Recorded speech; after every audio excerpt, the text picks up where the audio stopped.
নিটের ফি ফেরত নিয়ে গুরুত্বপূর্ণ আপডেট এনটিএ আগেই জানিয়ে দিয়েছিল 21 মের মধ্যে পরীক্ষার্থীদের জন্য ব্যাংক অ্যাকাউন্টে আপডেট করায় বিশেষ রিফান্ড মডিউল চালু করা হবে। তবে নির্ধারিত দিনে সেই লিঙ্ক চালু হয়নি এবং 22 মে পর্যন্ত পরীক্ষার্থীরা সেই সুবিধার অপেক্ষাতেই রয়েছেন। খুব শীঘ্রই অফিসিয়াল নিট পোর্টালে এই রিফান্ড লিঙ্ক সক্রিয় হতে পারে, অ্যাক্টিভ হতে পারে বলেই মনে করা হচ্ছে এবং এনটিএ ইতিমধ্যেই নিশ্চিত করেছে যে রি এক্সামের জন্য কোনো অতিরিক্ত পরীক্ষার ফি নেওয়া হবে না এবং আগে জমা দেওয়া যেই পরীক্ষার জন্য যে ফি, সেই সম্পূর্ণ পরীক্ষার ফি ফেরত দেওয়া হবে। সংস্থার তরফে জানানো হয়েছে অনেক পরীক্ষার্থীর ক্ষেত্রে দেখা যায় যে যারা সাইবার ক্যাফে বা সিএসসির মারফত কিন্তু অন্য কারোর ব্যাংক অ্যাকাউন্ট থেকে ফি জমা দেয় এবং সেই পরীক্ষাতেও কিন্তু তাই হয়েছিল। সেই কারণে রিফান্ড যেন সঠিক অ্যাকাউন্টেই পৌঁছয়, তাই পরীক্ষার্থীদেরকে একেবারে আলাদা আলাদা করে নিজেদের পছন্দের ব্যাংক অ্যাকাউন্ট আপডেট করার সুযোগ দেওয়া হয়েছে এবং সেটা এখনো পর্যন্ত অ্যাক্টিভ হয়নি, ওটা খুব শীঘ্রই অ্যাক্টিভ হবে এমনটাই জানা যাচ্ছে।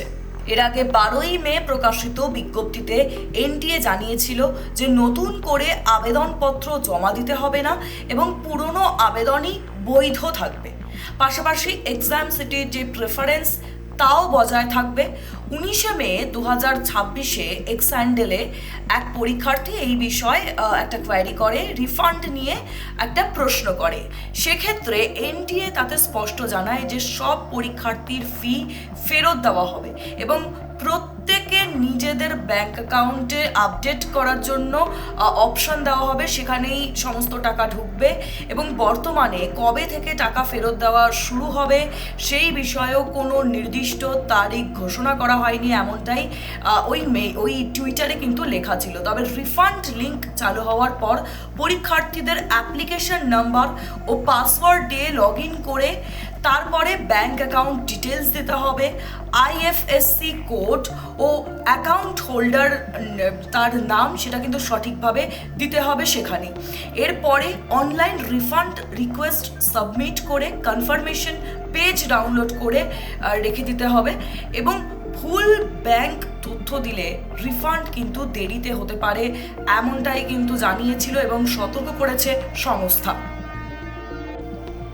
নিটের ফি ফেরত নিয়ে গুরুত্বপূর্ণ আপডেট এনটিএ আগেই জানিয়ে দিয়েছিল 21 মের মধ্যে পরীক্ষার্থীদের জন্য ব্যাংক অ্যাকাউন্টে আপডেট করায় বিশেষ রিফান্ড মডিউল চালু করা হবে। তবে নির্ধারিত দিনে সেই লিঙ্ক চালু হয়নি এবং 22 মে পর্যন্ত পরীক্ষার্থীরা সেই সুবিধার অপেক্ষাতেই রয়েছেন।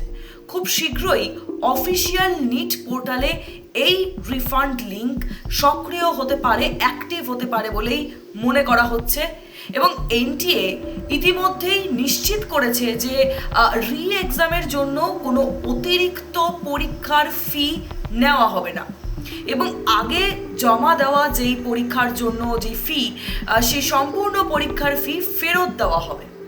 সংস্থার তরফে জানানো হয়েছে অনেক পরীক্ষার্থীর ক্ষেত্রে দেখা যায় যে যারা সাইবার ক্যাফে বা সিএসসির মারফত কিন্তু অন্য কারোর ব্যাংক অ্যাকাউন্ট থেকে ফি জমা দেয় এবং সেই পরীক্ষাতেও কিন্তু তাই হয়েছিল। সেই কারণে রিফান্ড যেন সঠিক অ্যাকাউন্টেই পৌঁছয়, তাই পরীক্ষার্থীদেরকে একেবারে আলাদা আলাদা করে নিজেদের পছন্দের ব্যাংক অ্যাকাউন্ট আপডেট করার সুযোগ দেওয়া হয়েছে এবং সেটা এখনো পর্যন্ত অ্যাক্টিভ হয়নি, ওটা খুব শীঘ্রই অ্যাক্টিভ হবে এমনটাই জানা যাচ্ছে। এর আগে 12 মে প্রকাশিত বিজ্ঞপ্তিতে এনটিএ জানিয়েছিল যে নতুন করে আবেদনপত্র জমা দিতে হবে না এবং পুরনো আবেদনই বৈধ থাকবে। পাশাপাশি এক্সাম সিটির যে প্রেফারেন্স তাও বজায় থাকবে। 19 মে 2026 এক্সান্ডেলে এক পরীক্ষার্থী এই বিষয়ে একটা কোয়ারি করে, রিফান্ড নিয়ে একটা প্রশ্ন করে। সেক্ষেত্রে এনটিএ তাতে স্পষ্ট জানায় যে সব পরীক্ষার্থীর ফি ফেরত দেওয়া হবে এবং প্রত্যেকে নিজেদের ব্যাংক অ্যাকাউন্টে আপডেট করার জন্য অপশন দেওয়া হবে, সেখানেই সমস্ত টাকা ঢুকবে।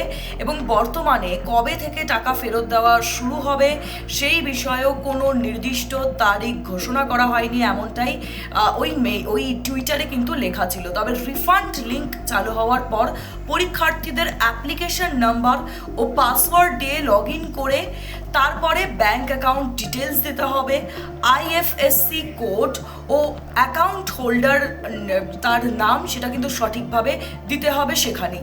এরপরে অনলাইন রিফান্ড রিকোয়েস্ট সাবমিট করে কনফার্মেশন পেজ ডাউনলোড করে রেখে দিতে হবে। এবং ভুল ব্যাংক তথ্য দিলে রিফান্ড কিন্তু দেরিতে হতে পারে, এমনটাই কিন্তু জানিয়েছিল এবং সতর্ক করেছে সংস্থা।